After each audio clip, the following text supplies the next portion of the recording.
Eleanor felt the familiar ache in her chest intensify with every mile the bus carried her back towards her childhood home. At 20 years old, with her heart heavy and a secret growing beneath it, she felt utterly lost. She'd left this small, suffocating town just months ago, full of wild hope and the promise of forever whispered by Simon. He was an artist, he'd told her, a free spirit who saw colors the rest of the world missed. He'd made her feel seen, vibrant, alive, away from the watchful eyes and strict rules of her father, Mr. Elias Thorne. Mr. Thorne wasn't a cruel man, not overtly, but he was a man steeped in tradition, obsessed with appearances, and convinced he knew the only proper path for his only daughter. Their estate, a sprawling property with sadly neglected vineyards, was a symbol of the Thorne name, and its reputation was paramount. Eleanor's dreams of painting, of seeing the world, were dismissed as foolish whims. Her future, in his eyes, was to marry well within their social circle, manage a household, and uphold the family standing. Simon had seemed like the perfect escape. Passionate, impulsive, he'd convinced her to leave it all behind, to start a new life with him in the city. They would live on love and dreams, he'd vowed. But love and dreams, Eleanor had quickly discovered, didn't pay for rent or food. The city was a harsh, indifferent place. Simon's artistic aspirations didn't translate into income, and the friends he'd promised would help evaporated like mist. He grew restless, stressed, his free spirit turning sullen under the weight of responsibility. Then came the morning sickness, the dizzy spells, the undeniable truth confirmed by a kind, weary doctor at a city clinic. Pregnant. Eleanor had told Simon, her voice trembling with fear and a fragile hope that this new life would ground him. But the news hadn't sparked joy in Simon. It had ignited panic. The pressure of providing for himself had been too much. The thought of a child was clearly insurmountable. One gray morning, he simply didn't wake up beside her. He was gone, leaving behind only a hastily scrawled note wishing her all the best. Alone, heartbroken, and with nowhere else to turn, Eleanor had swallowed her pride and called home. Her mother, Mrs. Thorne, a woman whose spirit had been long subdued by her husband's will, had answered, her voice thin with worry. The conversation had been brief, strained. Eleanor confessed she was coming home. She couldn't bring herself to tell her mother about the baby over the phone. Now, as the bus pulled into the familiar station, Eleanor felt a cold dread settle in her stomach. She walked the short distance to the edge of the estate, the iron gates seeming to loom larger than ever. The old stone manor house, once a place of childhood games, now felt like a fortress she was re-entering as a prisoner. Her father met her at the door, his face grim, his eyes colder than she had ever seen them. There was no embrace, no welcoming warmth, only a palpable disappointment that felt like a physical blow. Her mother hovered behind him, her face a mask of worry and sadness. The confession about the baby came tumbling out that evening, amidst stilted conversation and a dinner she couldn't eat. The silence that followed was deafening. Then her father's controlled fury erupted. "A child?" Mr. Thorne's voice was low, shaking with rage. "Unmarried? After running off with some penniless layabout? Do you have any idea, Eleanor, the shame you have brought upon this family? Upon our name? This estate? Our reputation is everything, and you have dragged it through the mud." Eleanor cowered, tears streaming down her face. She tried to speak, to explain, but the words caught in her throat. "Enough!" her father roared, pacing the drawing room like a caged animal. "This cannot stand. There must be a solution." He paced, his mind clearly racing, ignoring his wife's quiet sobs in the corner. Suddenly he stopped, a strange glint in his eyes. "There is a way," he murmured, more to himself than them. "Yes, it might work. It must work." He left the room abruptly, leaving Eleanor and her mother alone with their fear. Mrs. Thorne came to Eleanor, stroking her hair hesitantly. "Oh, my darling," she whispered. "What have you done?" Hours later, Mr. Thorne returned, his demeanor dramatically altered. The fury was replaced by a disturbing, almost manic energy. He rubbed his hands together, a thin smile on his face. "Excellent," he declared, as if announcing a triumph. "It is settled. The problem is resolved." Eleanor looked at him, bewildered. What are you talking about, Father? Your future, Eleanor, he announced grandly, and the future of the child. I have arranged a marriage for you. Eleanor gasped, her hand flying to her belly. A marriage? But to whom? And I'm pregnant. Details, details. Her father waved his hand dismissively. The important thing is, the groom understands the situation, and he is a man of substance, a man who will restore our family's good name. He puffed out his chest. It is Mr. Thomas Ashton from the Ashton Vineyards, a successful man expanding his holdings. It is a mutually beneficial arrangement. Eleanor was stunned into silence. Thomas Ashton, she knew the name. His family had built their vineyard into a formidable enterprise, known for their quality wines and shrewd business sense. She imagined him to be an older man, perhaps her father's age, severe and calculating. The thought of marrying a stranger, carrying Simon's child, made her feel faint. But why would he agree? She finally managed to ask, her voice barely a whisper. Mr. Thorne's smile tightened. As I said, mutually beneficial. Let's just say, Mr. Ashton holds certain leverage over our estate at the moment. This marriage settles things, and it provides a suitable cover for your indiscretion. The child will be presented as his. A little premature, perhaps, but these things happen. We will have a quiet wedding, quickly, before your condition becomes too obvious.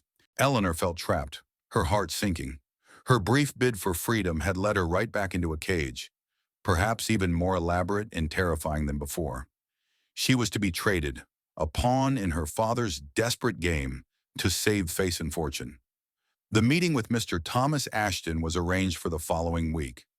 Eleanor dressed in her most modest dress, her hands clammy, her heart a frantic drumbeat against her ribs. She expected a stern, elderly man, perhaps with a harsh gaze. The man who arrived was anything but elderly.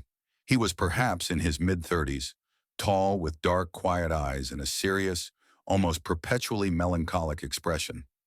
His movements were precise, his voice a low, steady rumble when he spoke, which was rarely. He wasn't handsome in a conventional way, but there was a quiet strength about him, a sense of deep waters running still.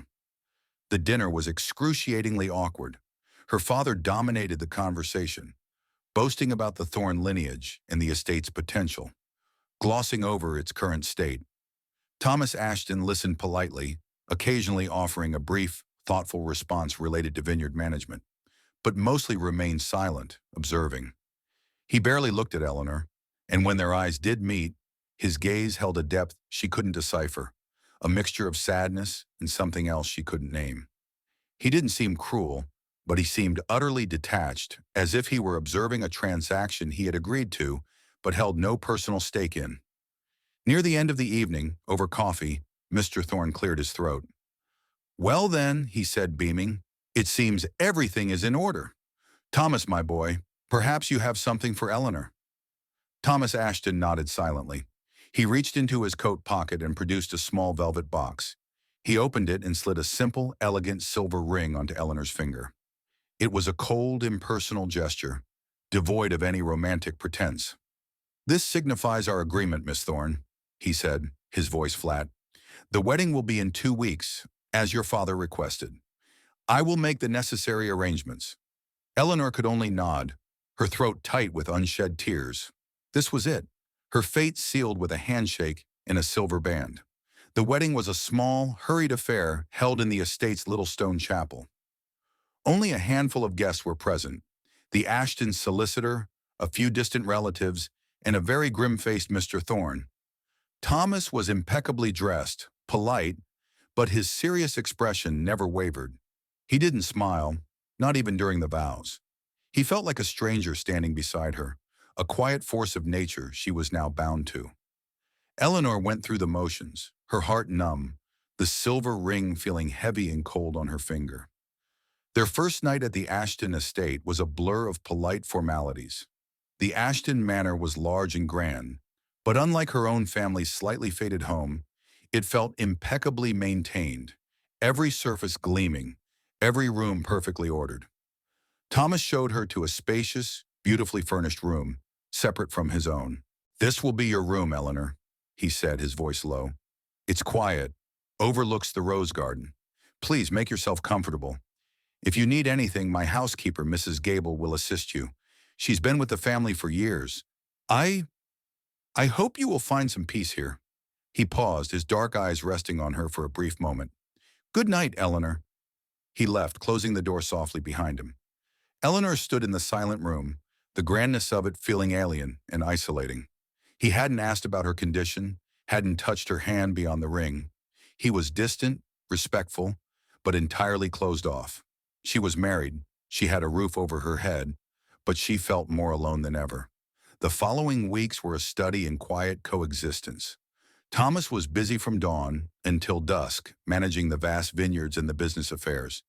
He was efficient, commanding respect without raising his voice. Eleanor explored the estate, walking through the rows of dormant grapevines, wandering through the formal gardens, finding a strange solace in the ordered beauty around her. She spent time in the vast library, losing herself in books, a familiar comfort. Meals were formal affairs, just the two of them at a large dining table. Conversation was sparse, polite inquiries about her day, brief updates on his work. He was never unkind, but he was remote, a polite landlord rather than a husband. Mrs. Gable, the housekeeper, was a stern but fair woman, observant but not intrusive. She seemed to know everything and nothing, her quiet presence a steady anchor in the large house. As her pregnancy progressed, becoming more visible, Thomas didn't comment on it. He simply ensured she was comfortable, that her meals were nutritious, that a carriage was available for her appointments with the doctor in town. His care was practical, not emotional, yet Eleanor found herself appreciating his quiet consideration. He wasn't Simon, full of grand, empty promises. Thomas was steady, reliable, a quiet harbor in her storm. One afternoon, exploring a wing of the manor she hadn't yet ventured into, Eleanor came across a door at the end of a long corridor. It was older than the others, made of dark, heavy wood, and it was locked. A strange curiosity seized her. What was behind this locked door in a house that otherwise seemed to have no secrets? Over the next few days, she discreetly tried keys from various drawers and cabinets. Finally, a small, ornate key from an old desk drawer turned in the lock with a soft click. Her heart pounding, Eleanor pushed the door open. The room was filled with a soft, ethereal light from a large bay window. It wasn't dusty or neglected like an unused storage room. It was a nursery, a beautifully decorated nursery, but clearly untouched for a long time. There was a wooden crib with a soft blanket folded neatly inside, a rocking chair by the window, and shelves lined with children's books and carved wooden toys.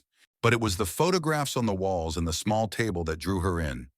They were photos of Thomas, but a Thomas she had never seen. He was smiling, his eyes full of a joyful light that transformed his serious face.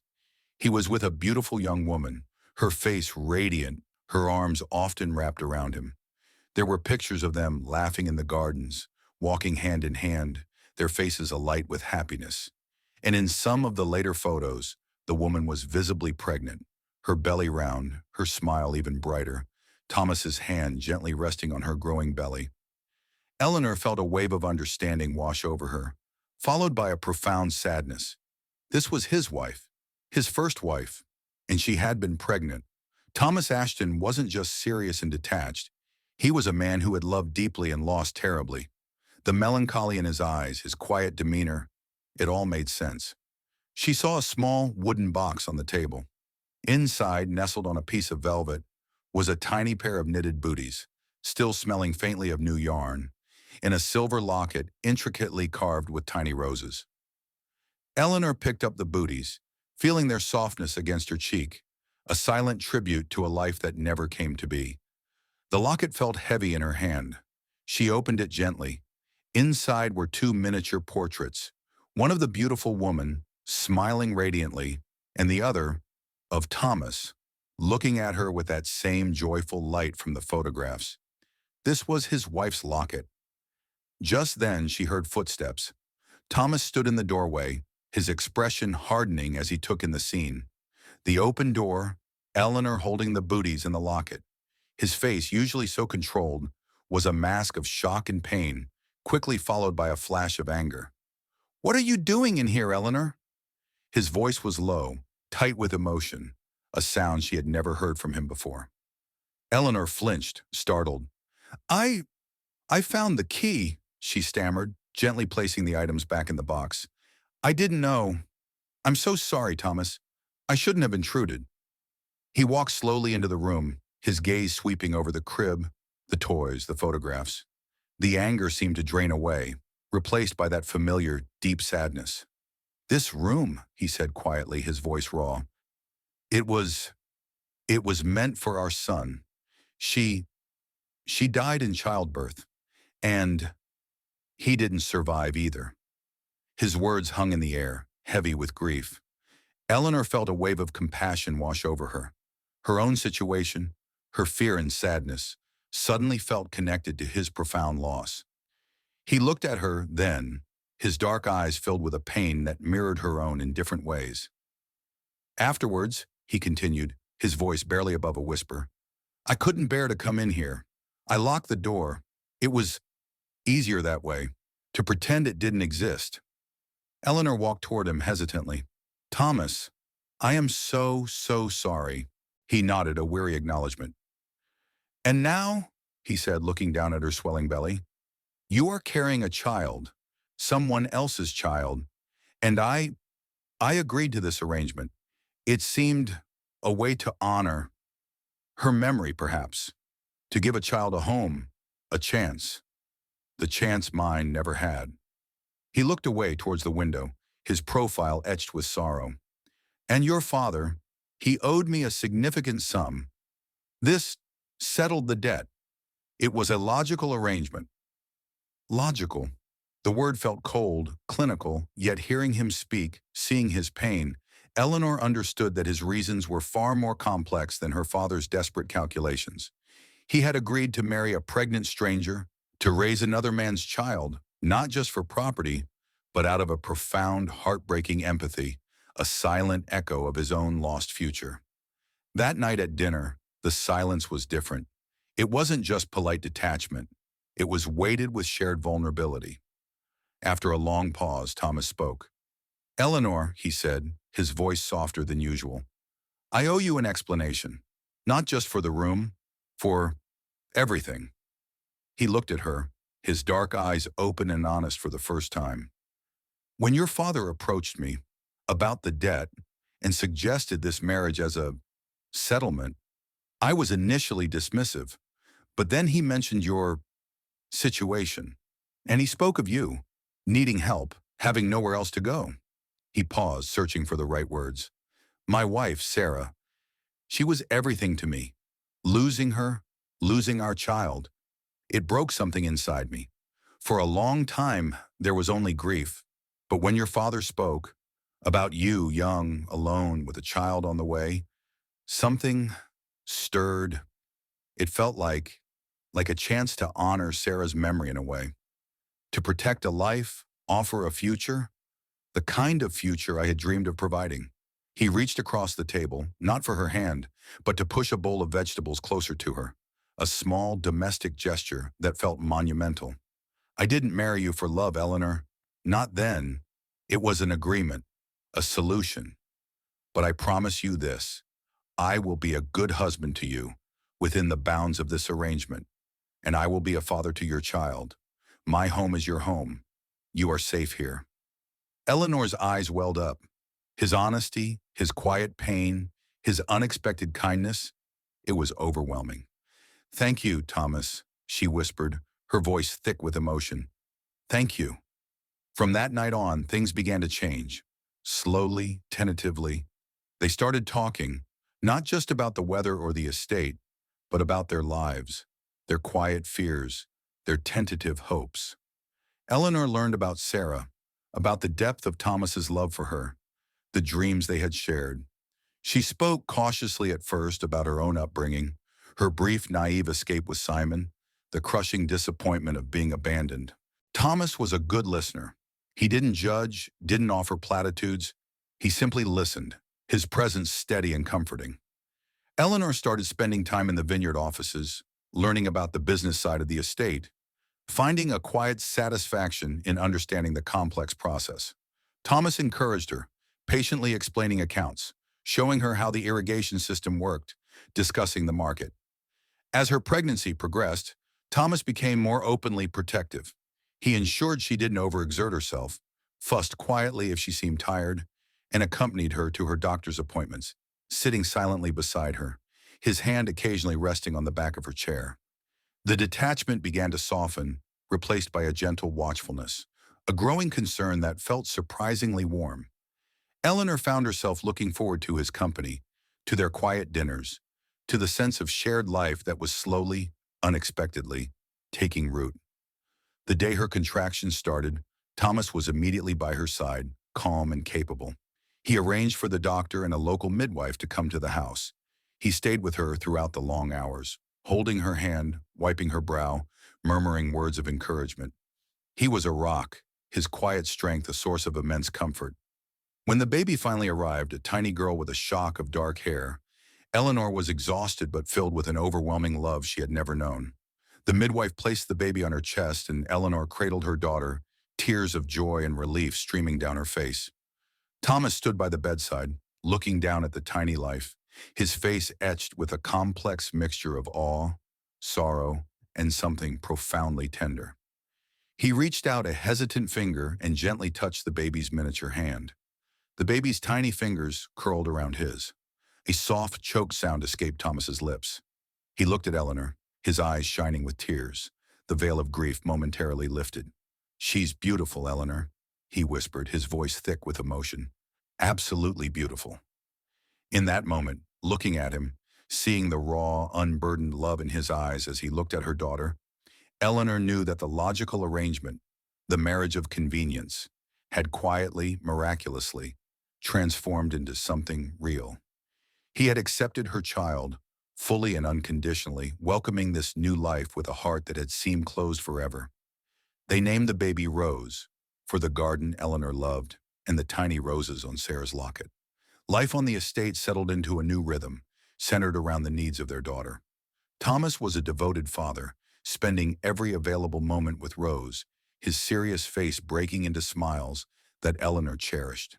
He would hold her, rock her, read to her in the nursery that had been meant for another life. Eleanor saw the healing that Rose's presence brought to him, the way her innocent joy slowly chipped away at his sorrow. Their relationship deepened, evolving beyond friendship and shared parenting into a quiet, profound love. It wasn't the fiery passion of her brief time with Simon, but a deeper, steadier bond built on mutual respect, shared grief, and the unconditional love for the child they were raising together.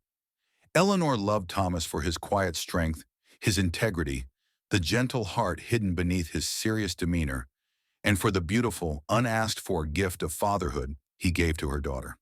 Thomas loved Eleanor for her resilience, her quiet grace, the way she had brought light and life back into his somber world, and for the precious child who had helped heal his broken heart. One evening, over dinner, nearly a year after Rose was born, Thomas looked at Eleanor across the table. The formal setting felt different now, filled with the warmth of their shared life, the distant sound of Rose sleeping upstairs. "Eleanor," he said, his dark eyes soft, "when I asked you to marry me, it was a transaction, a debt paid, a life offered in exchange for another. But it wasn't. It wasn't a proposal of love." He rose from his seat and walked around the table, kneeling beside her chair. He took her hand, the one that still wore the silver ring from their arranged marriage. "Our life together," he continued, his voice low and heartfelt, "began under difficult circumstances, but it has grown into something real, something I never expected to find again." He looked deep into her eyes, a tenderness in his gaze that made Eleanor's heart ache with happiness. "Eleanor Thorne," he said, his voice ringing with sincerity, "I love you, with all my heart. Will you do me the honor of truly becoming my wife? Will you marry me again, for love this time?" Tears welled in Eleanor's eyes, tears of joy and overwhelming gratitude. She saw before her not the detached stranger from their first meeting, but the kind, strong, loving man who had given her back her life, who adored her daughter, and who had brought unexpected happiness out of despair. "Yes, Thomas," she whispered, her voice thick with emotion. "Yes, I will marry you. For love, 1,000 times over." He smiled then, a beautiful, genuine smile that lit up his entire face. He held her hand tightly, and for the first time, Eleanor felt truly and completely home. Their life together unfolded like a beloved story. They had more children, filling the quiet manor with laughter and the joyous sounds of family. The vineyards thrived under Thomas's careful management and Eleanor's growing partnership in the business. The estate became a place of warmth and life, a testament to their unconventional beginning and the deep, abiding love that had blossomed in the most unexpected of circumstances. Eleanor's father eventually came to accept their happiness, his pride softened by the undeniable success of the Ashton Thorne vineyards and the respectable, thriving family Eleanor had built. But it was Thomas's love, freely given and deeply cherished, and the bright, happy face of their daughter, Rose, that were Eleanor's true treasures, a constant reminder that even from the ashes of loss and desperation, true love and a forever home could bloom.